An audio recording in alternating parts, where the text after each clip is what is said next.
দিনটা ছিল সরস্বতী পুজো। আমি জানি আমি ব্লগটা প্রচুর লেট করে পোস্ট করছি।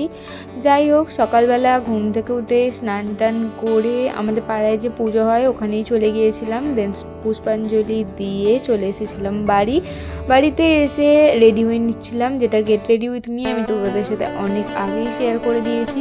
তো আমরা ফার্স্টেই গিয়েছিলাম স্কুলে। তো স্কুল থেকে যাওয়ার পর আমরা গিয়েছিলাম এক জায়গায় খেতে, যেহেতু আমরা বাড়ি থেকে কিছু খেয়ে বেরোয়নি সেই জন্য।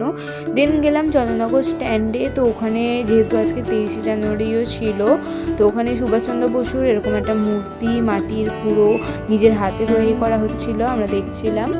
স্ট্যান্ডের পাশেই ছিল কলেজ। তো কলেজের ভিতরেও আমরা ঠাকুর দেখতে গিয়েছিলাম। দেন গঙ্গার পাড়ে এসে কিছু ফটো ভিডিও তুলি, আর গঙ্গার পাড় মানেই তো চা। তো আমরা একটুখানি চাও খাই। দেন সন্ধে হয়ে যাচ্ছিলো বলে আমরা ওখান থেকে বেরিয়ে পড়ি। সো এভাবেই গেল আমার এই বছরের সরস্বতী পুজো।